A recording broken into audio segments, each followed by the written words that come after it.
Yeah, how you doing, Mr. G? I'm doing great. I'm doing fine. I'm feeling blessed, grateful, the whole nine. Yes. How was your birthday? Happy birthday! The by birthday is Happy still belated going on. birthday. The birthday is still going on. The birthday was amazing. It's I usually don't celebrate my birthdays, but I'm getting into the culture of celebrating birthdays. Birthdays were for rich people. Yes. So, you're rich now? No, I'm just getting to start. Yes. I'm getting to the age where I appreciate the finer things in life. Like now, you know that pyramid of Maslow, Yeah. where they say here you're on survival mode, and then you get to points where you want to actualize. You start appreciating art. Yeah. You know, like. But right now, yeah, I'm taking a few moments to realize what the journey is, what the challenges are, and self-love. Basically, there's a lot of self-love here. Basically, it makes sense right now that birthdays are for rich people. Yes, it does. Makes a ton of sense, right? Because when you're rich, or when you get to my age, you have so many friends who give you presents. Yeah. For free. Yeah. But when you're poor, nobody comes. You decorate Obasmaya with TP, but situation ebambi. Awane baba wemberenge, nemuogo. Yeah. Yeah, that's for me. Birthdays have never been remarkable. Like this is the second time I'm starting to appreciate a birthday. Yeah. Yeah. And in the same spirit, we celebrated 25th. It was Mose Radio's birthday. Oh, most definitely, most definitely. Yes. All great men are usually born during this period. There's also another period later in the year, which I won't tell you about. But most great men, the Barack Obamas, Mose Radio, GNL Zamba, Abandaba January, there's another time also, but which is also special. Yeah. It's a very special time. The heavens open up and just let out a few of us once in a while. Yeah, so we kicked off, the other week with very many shows. Yes. And all that. Yes. Which one stood out for you that you followed? There was Ragadi's show, there was King Sahab, which had a massive turn up. What do you think about concerts in Uganda right now? The environment looks like everybody's running to do concerts. I'm watching it. I'm watching it from a distance. I'm loving it. I'm studying it. The energy around it. I haven't been on stage like in a very, very long time, but I'm watching it. I'm watching it from a distance because I haven't attended any of these. Yeah. But I saw the energy with Saha's show was crazy. Yeah. Also big ups to Ragadi, 37 years in Easy. He did his thing. Someone else had a show before that. Who had a show before that? Someone had a show. Before Ragadi's show? I think it was Spice and Karo Nantongo. Yeah. And Kusasira. Yes. I'm watching it, I'm studying it, I'm loving it. There's some things that need definitely improvement. Most of all, it's great energy. It's a celebration of Ugandan music. Innovation. The choreographers are doing their thing. Backup singers abayimba bulungi. Yes. Mulimu abaflating nga n'ogamba babadde bakikube naye ono ye microphone ye bangimutinze. So when bibeeramu, like you look at who are the best service providers in the country. You're looking at who's doing the best lighting. And obviously the music is amazing. Yeah. Quite interesting. How interesting is it that we rarely see massive venues? Yes. We rarely see hip-hop artists organized there. I think for the past, I don't know how many years. It's been several, cricket ovals, so on. So when you go to, those large places that we know. Yes. We're always in confined, atmospheres when it comes to, I think part of the thing for rappers have a lot of confidence, right? Yeah. But self-esteem, still, that they have accepted the narrative that has been handed to them that they are not great. Yeah. You get me? Like, music waneno. That narrative is so old, so archaic, does not apply to anything. Yeah. Because if the music is great, the people will show up. You get me? Yeah. The people will always show up. So it takes just a little bit of courage to just say, I'm going for this. Yeah. Yeah, because the funds are there and the people are there to support. Yeah. Yeah, and this place was born hip-hop, by the way. Yeah. Yeah. Would you consider Raggedy a hip-hop artist? The thing is that Raggedy is everywhere, so no genre can own him. You get me? Yeah. So he has hip-hop songs, he has band songs, he has Afrobeat songs, he has reggae songs. So he's everywhere. You get me? So you can't really say definitively that he's a hip-hop artist, but he's a rapper. Yeah, on one of the shows before his main show, Yes. you know, it was, I think, Comedy Store. And Yes. he told, you know, the host, he was like, you know what, since you guys like to play for our audience American music, we're going to do American music. I saw that switch up. Yes, yes, so yes, that, yes. you know, you include our songs in the American music, then you can play our stuff now. Yeah, many people might not know this, but even in the very, very, very beginning of hip-hop, Raggedy had hip-hop songs, which were legit hip-hop songs. You get me? Not has, because they're all part of his catalog. Yeah. And his influence as a showman is everywhere. Yeah. It's everywhere. He has touched nearly generations of musicians that he has touched. Yeah. With his creativity. And he's funny. He's a funny man. You get me? Like, he has humor. He keeps the audience engaged. There's a lot to take away from what he does. You get me? He's a hard man to box into one thing. Yeah. And I don't know if that plays against him. Yeah. Because sometimes people need to define you. They need to define your niche, you know, and where you lie so they can give you you either belong or you don't belong. But I think for him, he's playing a longer game where he says, I'm this gifted, I'm multi-talented. Why should I put myself in only one box? Yeah. Yeah. It plays well for some artists. It goes against you in a certain... as far as branding and marketing, it kind of affects you in a way. Yeah. Yeah. Yeah. So February 9th, I don't know if you're ready. I know you're a massive Kendrick Lamar fan, so are we going to be in New Orleans? Hey, that boy from the West Coast, you know. Mr. What? Well, Apple Music revealed via a cheeky, you know, teaser trailer for the performance that the Grammy winner and frequent Lamar collaborator, that is Caesar, will be joining the rap on stage. Yes, and the unveiling of Caesar was crazy. Do you guys remember the ice bucket challenge? Yeah. So in the unveiling of Caesar was holding this bucket, and you know they do it a lot in football games, in American football games, right? Yeah. Where when they're celebrating a victory, they have this Gatorade. Gatorade is this drink for sports people, where they just like pour it on the coach. Yeah. So Caesar was holding the bucket, pouring it over Lamar, which was really dope. Yeah. But if you're a keen observer, I want you to ask yourself, why was it that color? Because these people play a long game. Everything is very, very intentional. Even the color of the Gatorade has a clue in it. Yeah. Yeah. Most people miss that, but as a hip hop fan, a West Coaster, there are clues you don't miss. Yeah, good enough. Yeah. Good enough we have you, so you're going to tell us what it meant. I know our people are there's some things you shouldn't just be able to just tell people. They should just discover for themselves. Go back, watch the ad, tell me why it's blue, and I'll give you another clue. Yeah. Some people wear bandanas of a certain color. Yeah. Yes. Yeah, that's quite interesting. Yeah. Well, you know, Lil Wayne announced that this year is going to be releasing the Carter 6.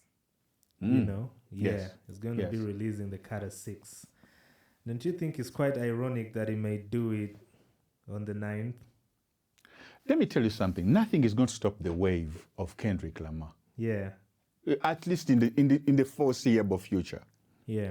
Nothing is going to stop the wave of Kendrick Lamar. But I applaud Wayne for releasing new music. Like I told you, this is not a Kendrick Lamar, Lil Wayne, whatever, a kind of squabble. Yeah. The problem was Lil Wayne expected the Super Bowl to go to him. Yeah. Yet he hadn't laid groundwork in the past few years for you to... Even a Super Bowl has a campaign. Yeah. You need to... Usher danced for 2 years before they gave him a Super Bowl invitation. Yeah. It has a campaign. They don't just hand it out to you. So it doesn't matter how great you are. The greatest of the greats all have to do campaigns until they get to this to the biggest stage in the world. Yeah. So I'm happy that he's releasing new music, and I think he's saying, you know what, I'm next. Let me get my moment. Yeah. And I think this is what he's trying to do. And I see Drake is trying to sue the company. I think all he's trying to do with this suing is to stop Kendrick Lamar from performing that song on the biggest stage. Let me try to at least tie this somewhere in court so that by the time February 9th comes, this man does not perform this, doesn't call me a pedophile on the biggest stage in the world. Yeah. You get me? So he's trying to do whatever he can, but I don't know. The Super Bowl itself might not want that song performed. And Kendrick Lamar has a very big catalog that song might not even like. When you have a song like DNA, when you have a song like All Right, and then you have Caesar joining you, like, come on, it's over. You only have 15 minutes to make history. Yeah, it kind of takes me back to when Beyonce, had to show Neo that, I don't even have to perform. Irreplaceable, because Neo was going around saying, I wrote the biggest song. That reminds me of a time. There was a time when I did a remix of one of my songs, and I said, you know what, on this song, let me bring some other rappers who I know I'm a fan of, and they're coming up. Let me put them on a remix. Let's try to do this, right? Yeah. And I remember a hater I can call him a hater because he's a straight up hater. Yeah. But sometimes hate is confused admiration, you get me? Yeah. And somebody said, oh, GNL is trying to come back by putting these guys on a song. In my mind, I'm like, really? Me? You get me? Like, come on. Do I really need Uganda Yafe as a remix single for me to drop a hot joint? So what I did, I just put out, I think, another record just to prove. Yeah. Just to prove that I don't need that. I have like a whole catalog which is this big.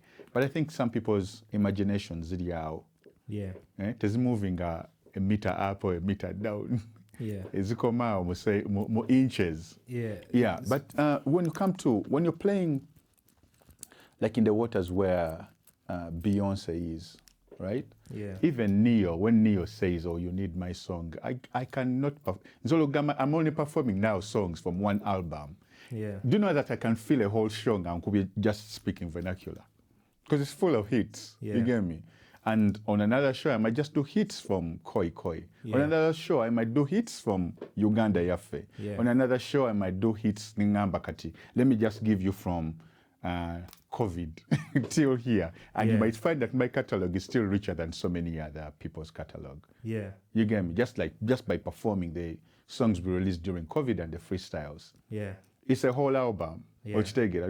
I mean to say those are 15 minutes. Yeah. 15 songs. Yeah. But the Super Bowl is only, that halftime show is only 15 minutes. Yeah. So if you're a Beyonce and Neo thinks this song is so special, now. Yeah. You might even just feel that space with choreography alone. You get me? Yeah. And I think Beyonce's to me, my best Super Bowl performance is Ziri Satu. Let's say 4. The first one, of course, Dr. Dre. Yeah. He killed it. Michael Jackson, fire. Prince performed Purple Rain, Yeah. And just to show you that it was a special moment, it rained. That's how special it was. Like, actually, Prince Ainzokpera even number 2 to me before MJ. Was it rain that was made or it was bruh, it was real. By then, they didn't have that technology. But maybe I'm biased. I love Prince. And that's one of my most special songs in the world. Purple Rain is crazy. Yeah. And then I think my 4th performance of all time has to be Beyonce. Yeah. Because she made a statement. She came through like a queen. She stood her ground. And then, it was magic from the costumes. And then after that, she goes and does the homecoming event, and does Beychella. Yeah. I mean, she turned Coachella into Beychella. Like, there are levels to this. Yeah. And sometimes when you see people saying, oh, you need this song because nah, that's not how it works. Yeah. Because the narrative goes way long, if you're to do a collaboration with like a local artist. Yes. People always have that thought of when an artist does a collab with so and so, they are trying to be part of, and speaking about that, King Saha is like, hot cake right now, and my brother Don MC released the track with him. And, people were like, because me, I was like, it was coincidental in a sense that, No, even if it's not coincidental, that's called marketing. When something is hot, you jump on it. Yeah. You get me? Like, good for him. Yeah. So, good for him. Why not? Yeah. Why not? That's called marketing. Yeah. Yeah. So it also depends on your timing of how That's you why when game. Afrobeats is hot, Drake was doing Afrobeats. When Amapiano was hot, Drake got Black Coffee to be a part of his production on his album. Yeah. When Burna Boy is hot, everybody wants to collab with Burna Boy. Yeah. Jason Derulo is doing collaborations with our boy from Tanzania. It's because when something is hot, you just ride a wave. Yeah. Except for some of us, you're the ocean. You don't need a wave. How about when you did a track with somebody and they were not hot, and then they become hot, and then they don't really go back to the tracks you did with them then, I don't. That has never happened to me because I usually, most of my collaborations are in the studio because I'm enjoying the moment with that person. Yeah. Most of my collaborations are about synergy. Yeah. Like if I don't enjoy working with that person, you'll even probably feel it yeah. Or that collaboration might not even come out, or there might not be even any energy into marketing it. Yeah. But once you vibe off somebody's music, there are musicians whose music you just like, or whose talent you just admire from afar. Yeah. And when you have that moment in studio, you're creating magic. This music thing is bigger than all of us. Yeah. It's spiritual, it feeds families, it moves societies forward. Like, I don't play with it lightly. So for me, my collaborations are not that I need the person. In fact, if I have a line where I say, the set aga collab amanyi nyimirira kugange. Yeah. I usually work with artists who we are either on the same level or people who are just coming up. Or nobody even knows any of these people. Yeah. Or some artists who are just obscure and their talent is special. Yeah. While some other people, their collaborations are all about marketing and staying relevant. Yeah. Yeah, for me, it's about enjoying a special time. The only reason I do music is because it's very fulfilling to me. It's purposeful, and it's fun. When it ceases to be fun, I take a break. So what happens in situations where the bag is involved? If a bag is involved, a bag is a bag. You need to respect the bag. The game is to be sold and not to be told. That's obvious now, Chiman. A bag is a bag. Respect the bag. Respect the bag. There are people who don't respect the bag. No, that's where you go wrong. You need to respect the bag. Yeah, that's for sure. Yeah. Yeah. So Joyner Lucas wants to step in battle rap ring with Meek Mill. What do you think about that? I'm excited about that. I'm excited about that. Very, very excited. Yeah. Never genda kuba Joyner Lucas. Yeah. But let me tell you something. Those kids who do battle rap are a whole different animal. Yeah. You think you do double entendres in your albums and you walk away and it's okay. Yeah. These boys layer them like 4 times. That by the time it goes to the end of his verse, yeah, all this other shit makes sense. Yeah. Like there's a boy who just freestyles. Like he writes only 2 verses and then he freestyles the 3rd. Yeah. He's called Charlie Clips. I don't know if you guys know him. Yeah, I've heard of him personally. So you think Joyner Lucas is going to stand a chance against like a Asono or like Osolo? Yeah. Ramniti, yeah, or the Gunback King, what's his name? I'm forgetting his name. Who's the Gunback King? The one who says, you get another cut, and another cut, and another cut. Shit look like the seatbelt won't work and I'm trying to buckle up. yeah, Bruh, like Smack, whether it's the guys King of the Dot, the Canadians. Yeah. Those boys are whole different animals. The only person who I've seen come from the battle rap side, from the album side, which is commercial rap, and owned his own space in battle rap was Cassidy. Yeah. And because Cassidy came from that, actually. From the streets of Philly, he came up as a battle rapper. Yeah. I saw Joe Budden losing to Hollow the Dawn. Yeah. And the battle was organized by Eminem, actually. Yeah. you easily lose. And this was him going easy on him, actually. Yeah. So, I don't know. Joyner Lucas, Meek Mill, it brings in more money. Yeah. Good for them. Yeah. It takes us back to where lyricism and all the elements of hip-hop are respected. Battle rap has its own rules. Yeah. That's why people say to Drake, like, come on, if you are battling, why involve this? You're suing after losing? Yeah. Like, it has its own rules. Yet when you take it out of the battle rap sense, it makes sense. Yeah. But when it's battle rap, yes, somebody is going to call you a pedophile, someone is going to call you a loser like 1,000 times, and you're meant to take that to the chin. It's actually a mark of battle rap greatness to take all those blows and rebuttal. Yeah. You get me? Like, you don't say, I'm conceding, and then after you sue. Like, it's really, really weak. Matter of fact, I won't use the B word here, but it's like very, very B word here. Yeah. Yeah. So, Joyner Lucas? Yeah. Meek Mill, but even Meek Mill, I see Meek Mill like when he's having those dirty braids, you know, like battling. But when it came to him battling Drake, I was like, what? You get me? Like there's rappers who are really, really good at spitting, but when it comes to a battle, they lack the skill. Yeah. Yeah. So let me hope Meek Mill is used to losing. He's not the worthy opponent. I would like to see Joyner Lucas versus Tay-Rock. Yeah. Hey, that's a good battle. Yeah. So they discipline him from the day one so that it never like repeats. About Tory Lanez smoking Joyner Lucas. Tory Lanez smoking Cassidy.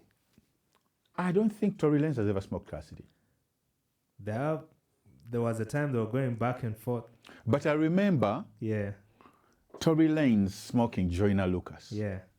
Because Joyner Lucas has this thing, you know, and it's also in Uganda where people think that by rapping fast that they are making sense. Yeah. Some of us are not impressed by any of that bullshit. Like, you spit the real, you get me? Yeah. I mean, it's a cool gimmick. You can get away with it doing that nonsense, but it's like a clown doing flips. Yeah. Go muntu aine mundu. Yeah. You're going to flip, what when you land on your last blow, bah! Bah! Nigga blasts you. So it's very, very different when Tory Lanez, who has 1,000 styles, right? Goes against a person whose only trick in the bag is, okay, I rap, and then I rap fast and they impress people. Yeah. Like, he showed him he could do that, and then he whooped his ass. Yeah. So if Tory Lanez, who's not even a battle rapper, can flow you, an R&B guy, if you can battle an R&B guy and he flows you, how are you going to go against a beast like DNA? Yeah. Is there a situation like Jay-Z's situation with M where it was like, you know, you can have a verse on, you know, but you won't get me the second time or the next time? You know, has that ever happened to you whereby you feel like, okay, you know, this collaboration, he did good. Yeah, he came with his A game, you know? No. I don't think so. Because I don't think so. My lyrics are really heavy. Even when I think I've not done well, my fans are like, bruh, listen to all the shit you are spitting. Like, for example, I'll give you the Sesetula verse. Yeah. Sesetula verse, I was like, okay, I laid this. It was a good record. Yeah. Some guy called me and was like, gee, this is the best verse you've ever done. You get me? Yeah. But to me, because I did it so easily and just left it there, I'm like, And then there was, and I'm always like the wrong person to judge my own work because I always thought the song Yenze was going to be my breakout single. Yeah. Like, and I was so hell bent on that. Yeah. But the crowd said, bro, soda gingerly. Yeah. And you're giving us this song, and when you're leaving Ani Aliamanya and you're leaving KOYIKOYI. So by the time they got to Yenze is about like number 11. Yeah. You get me? Yet for me, man, Yenze is my shit. Yeah. You get me? So even in my verses, it's always like that. Yeah. Sometimes I can say, maybe I could have done A, B, C, and D here, but then my fans are like, the way you layered all of this, like, don't even, sometimes I would even like give a producer 3 verses and go away. Then they choose which one. I think you usually see it here when we're recording. Yeah. I leave a guy with a lot of material, Then I'm off to some other errand. Yeah. So I don't think anyone has ever got the best of me. Yeah. I don't think so. What do you think of? But also, I know people where you give them a verse, then they go and study and dissect. They can even bring their whole team to write against your freestyle. But bruh, they put the all-star song out and nobody sings their shit. That's why it's funny to me. That's why it's funny to me. Like, go take a verse no Uganda. But when you're performing that all-star, the whole crowd is singing your part. To me, I think that's the greatness that's in us that we don't even see, but other people see. Yeah. What do you think about today's rappers' pen game? I think rappers are really doing well and they're improving. Yeah. The rappers are doing well. Yeah. But we're also judging them very harshly because the bars are so high. We're judging them bagezako. Yeah. But just because the bar is so high. Yeah. Like when you look at the guys who are good, they are like so far ahead of the guys who are starting. Yeah. But you judge from where these people started from and where these people might end up. And, the only problem is that the guys who are good are also improving. So there's this hard, it's like you're racing Usain Bolt, yeah? Yeah. And then you hear Usain Bolt now has got better shoes. It becomes harder. It's very disheartening. Yeah. That's the reason why most people start developing beef. They're like, atoba gundi, because the person who set the bar is also still setting the bar higher. Yeah. So it becomes frustrating for some people. But these kids are writing well. Yeah. The kids are writing well. The only thing that's missing is that they're still working from a rapper mentality of, I'm trying to murder the guys around me. Yet sometimes you just need to write a song. Yeah. Like I'm just going to swear. Just write a song. It's not about a battle. It's always not about a battle. You rappers are still battling yourselves and battling your whole crew. Write a song that the crowd is going to connect to. Yeah. That your mother might play and say, my son is a musician. Yeah. My daughter is an artist, Write something that people are going to be proud of. You're going to battle yourself to poverty. Write a song that inspires people, that inspires someone to get out of bed in the morning. Yeah. Write a song that reinvigorates, people's imagination. Yeah. Write a song to make someone laugh. But everything is I'm going to bite, nah. Yeah. That's not music. And it's quite interesting because some of the hardest guys. So they're writing with their pen, but they're like, I used to play basketball, right? There were people who were like really, really, really good. But the people who were really good never used to score the most points. So they were only good because they had a lot of flair in their handles. Yeah. But when it comes to like putting the ball through the net, gukuba ku board. And then there were people who were not flashy, but every finger roll is a point. Yeah. You get me? Yeah. So Ugandan rappers now remind me of that. Yeah. That the most talented are still trying to collect punchlines. Yeah. They're still trying to collect double entendres to impress their boys in the studio, right? Yeah. While the person who is rhyming only one syllable, right, is creating a better song and telling a better story. And people are paying money to go see them. Yeah. Yeah. It's quite interesting because some of, the gangsters in the music, we know some of their tracks. Uganda's gangsters. The biggest tracks that we know. But the gangsters win in Uganda. I haven't met any. I don't believe you. You need more people. I didn't say Uganda though. Hey, okay. Yeah, some of the gangsters we know in rap music, their biggest tracks are actually, melodic kind of music. Talk about T.I., you're going to see that, baby, you can have whatever you like. And everybody, the whole world sings to that, Quite interesting when you say that, rappers need to do good music. Just simply. Yeah, I'm not saying music. that good music means that you're soft. Yeah. Don't get me wrong. That's not what I'm saying. I'm just saying create a song that moves the crowd. You're an MC. Move the crowd. Don't move your bench, what today. Don't move your stool. Move the crowd. Yeah. A crowd is like myriads of people, you know, like from different backgrounds. How do you find the connecting string while staying authentically you? That's the challenge. Yeah. While other people trying to be everybody else besides themselves. Just be you, and then through you try to move the crowd. Yeah. You know, like the essence inside of you should shine and move the crowd through that. Yeah. Don't try to be soft if you're not soft. DMX had melody, but rarely. But he moved crowds. Yeah. So be you, move a crowd. Great music only means that your authenticity shines through it. Yeah. And people connect to that. Yeah. Yeah, but for A$AP Rocky, what do you think about A$AP Rocky's trial? Because it does not seem to make news. I don't know how you can be married on. to how you can have kids with Rihanna, who is a billionaire, and still be dealing with some childish stuff like that. Yeah. Like there's always a need for someone to show they're a gangster, right? In hip hop, even when you've transcended that. Yeah. It's always, you do yourself a disservice. Yeah. Because a gangster life is not as glorious as it seems. Again, it's not as glorious as it seems. So for A$AP Rocky, I know he had history with this person, right? But I think it should be A$AP Rocky's bodyguards dealing with people like that, not him. Yeah. You get me? And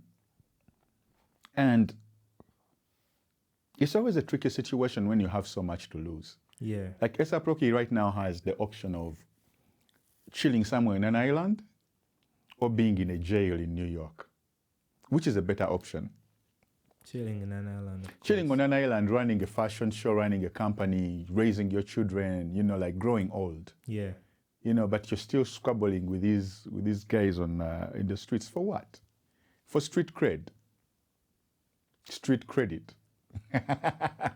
I don't see it. I don't see it. Yeah. You know, like, do you know how warm the water is in Miami? I don't know. I won't lie. Bruh, you need to. You need to. So if a person knows you in New York, you can fly to Miami. But with the situation right now, Donald Trump, you know, is kicking the hell out of us in the US. Yeah. You know, with his policies and everything. And he went into, you know, a whole rampage when it came to the situation with transgender. You know, and it was clear and point on with that. It was like there is male and female gender, period. And he called it a common sense. So here's the thing. I know so many immigrants are living in fear, right? Like, we don't know where this is going. Yeah. So many immigrants who don't have papers. And most of the immigrants that don't have papers, most people might think that they are black people. But so many Hispanic people are undocumented. Like, America has millions of people who live in the underground economy. And by underground, these are people who either came by plane, some went over the wall, but they have been living and working and, you know, like collecting people's fruits, because most Americans do not really sort their fruit. Yeah. You know, to bring it, like doing the jobs that nobody else is willing to do, right? Yeah. And there's so many families that live in fear, right, that the deportation might come. Yeah. I think deportation is very, very ugly. Yeah. It's very, very ugly because it tears families apart. Yeah. And you cannot say, why did they go there? People are searching for opportunities to make their lives better. Yeah. But I'm still observing this thing, and I think President Trump is still in the stage of pandering. Yeah. And by pandering means you're still pleasing the people that gave you the vote. Yeah. Because one time you're shutting down TikTok, the next time you have a war with the Chinese, you're shutting down TikTok, next time you're pardoning TikTok. Yeah. You're shutting down US aid and all these other things, and then you're saying, oh no, it's just a 90-day hold. Yeah. To me, it's just pandering a little bit. He's showing he's a tough man. He's on, you know, like, he made so many promises, right? Yeah. And I don't think he even has the capacity to do it. Yeah. I don't think he has the capacity to do it. Well, because even if he were to do it, right, hiring another body, like that's like creating another police force to deal with millions of people. Yeah. And in dealing with those millions of people, right, the economy itself will slow down because the people in agriculture depend on all this undocumented labor. Yeah. You get me? The people cleaning, the people, by the way, even the undocumented people in the US, what's funny is they still pay taxes because there is no way they can escape the taxes. So even the economy will slow down. Yeah. So all these other things sound so good when you're saying them, but they're actually hard to achieve, especially with one term of presidency. Yeah. Because he still has to make America great again. Yeah. But maybe if his xenophobia or unless his whole presidency is going to be to appeal to people who are xenophobic. Yeah. But America has everyone that looks like you and me and everybody who doesn't, all in one nation. And I think that's part of what makes it great. Yeah. Deportations, I don't think they will ever all agree on that issue. Yeah. And do you know how much it takes to actually deport someone? Just think about it. You need facilities built. Yeah. Then you're going to be facing the human rights organizations for forcibly detaining people, even if they came there illegally. And if you're to deport them, how many airlines are you going to hire? Are they going to be military planes? Think about all the fuel. Think about all the logistics. Yeah. It's actually very, very, it's hard, it's easier said than done. Yeah. But that said, we've seen people deported before from the UK and whatever, Yeah. Yeah, but this might be massive deportation. Actually, they said the person who has deported people the most, even besides Trump, is Barack Obama. Barack Obama's administration, because they were so hard on it, they had to work on deportation, actually, deporting people. Yeah. But that's not the story that makes the news. Yeah. Yeah, but I hate that. I'm not a fan of where the news is right now, that it's so full of fear. Yeah. And so many people that are living afraid. Yeah. Yeah, yeah. So I don't know if you saw this video where Burna Boy smashed the phone of someone who was trying to record while he was playing unreleased music. I think it's rightfully so. Why would you be recording when a person is playing unreleased music? Yeah. Right? I haven't even seen the video, but why would you be doing that? And that reminds me of a time I was at a party and I'm having a private moment with my wife and my son, and someone is out there recording. Yeah. Like, I didn't smash the phone, but I made the person delete the video. Yeah. Like, come on. It's a private moment. It's a private party. We're all out here enjoying. Like, why are you recording us? Are we zoo animals? Yeah. You get me? Like, it's all about privacy and respecting a person's, space. Yeah. Like, if we are all in a studio and someone is playing music, probably just wants to test if it's a good song. Yeah. Yeah. And it's a very, very competitive industry out there. If I'm playing for you music, that means I trust you enough to invite you into my private space. Yeah. So respect the space. You're already here. Yeah. I remember when Big Sean had a manager, right? Yeah. And Kanye West was recording in Miami. Yeah. And he was recording with Jay-Z. Yeah. So he invites Big Sean to be a part of the song. Big Sean comes with his manager, and while they're in studio, Big Sean's manager takes a picture of them in studio, right, and posts it on the internet. Yeah. Long story long, he ended up getting fired because Jay-Z was not a fan of that. Like, why are you even telling people that there's a collaboration on an album before the artist even decides that, it should be the artist's. It's the artist's decision whether to let people know or not know. Yeah. So people like Beyonce, Jay-Z, I mean, when you're playing at a certain level, the element of surprise might even be what works for your fans. Yeah. So imagine Beyonce's recording something private, or an artist who is big here, something private, to surprise people for on Valentine's Day. Then you're ruining the moment. Yeah. You're taking away the surprise. Yeah. Like, sometimes these things are in our hands, but they shouldn't be our prisons, and they shouldn't be. It's not the mode of operation that you should always have a phone in your hand, recording and posting every moment. Yeah. Yeah. Yeah. Quite interesting. Well, we're almost coming to the end of this, and I guess fun. And by the way, didn't you warn them? girls in my crib, zero Instagram, zero Snapchat, something like something on a song. Yeah. You're right? Did he say that? I think he said it is like I've warned you guys back and forth. I don't Yes. Because if the music even has a sample and somebody doesn't like you, they might hike the price of the sample. Yeah. I mean, there's so much that goes into music that by the time people hear it, for you it's a 1 week's effort. It's just one post, an innocent post. But someone might have been working on this body of work for a year. Yeah. So don't ruin it by just, like spoiling the surprise. Yeah. Yeah. And Nugget's fan was hired by Nike to paint a Kobe Bryant mural in Venice Beach. I don't know if you've seen it, but it was an honor. But the mural is sick though. Crazy. Every time I see a Kobe Bryant mural, yeah, I respect it. Like Kobe owns LA. Yeah. Kobe is so LA that there are 2 people I love seeing. Actually, 3 people I love seeing in LA. Yeah. Every time I see their mural, it's something special. That's Kobe, number 1. Number 2 is Nipsey Hussle. Number 3, of course, the big one. Guess who that is? Tupac. Like every time you see a Tupac mural, it's sick. Every time you see a Nipsey Hussle mural, it's sick. Yeah. Every time you see a Kobe Bryant mural, and usually they paint him with his daughter because they passed away on the same day. Yeah. Yeah, but I don't know how the family feels about that because there's constant reminders all over the city of Kobe. Yeah. Yeah. Yeah.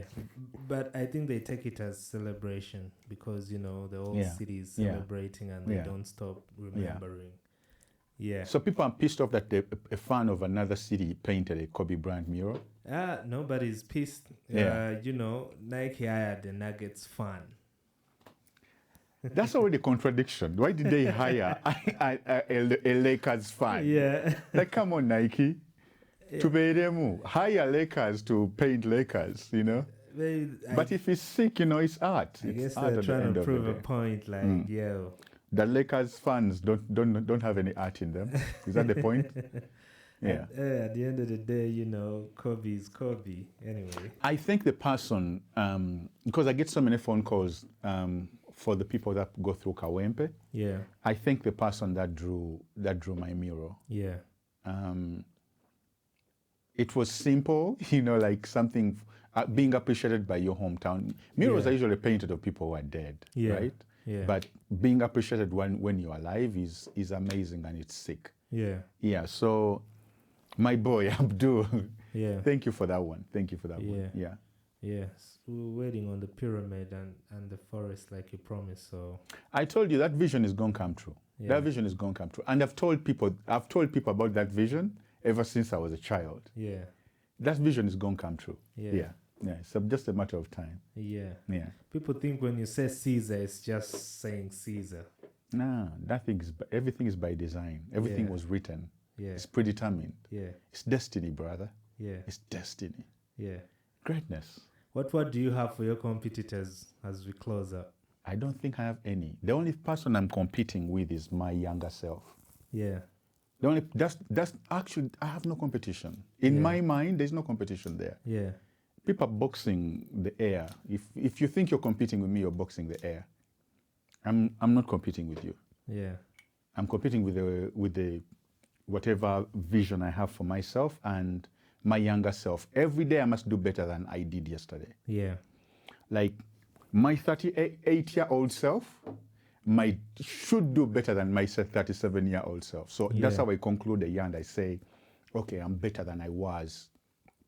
You get me? A few days ago, a few months ago, a few years ago, a decade ago. You get me? That's how I measure my life. Yeah. It's no longer about what so-and-so is doing. And even if you look at my Instagram or I unfollowed people, like I unfollow everybody. Yeah. Because the people that I need inspiration from are all around me. I meet them, I have drinks with, Yeah. None of that energy I'll never allow any of that negative energy to seep into my cipher. Yeah. So when I meet people, I wish them well on their journey, because I'm on my own journey as well, competing with my younger self and the vision I have for myself. That's what's up. Yeah. Come to the end of this. Thanks for, being a part of it. Yes. Thank you for having me.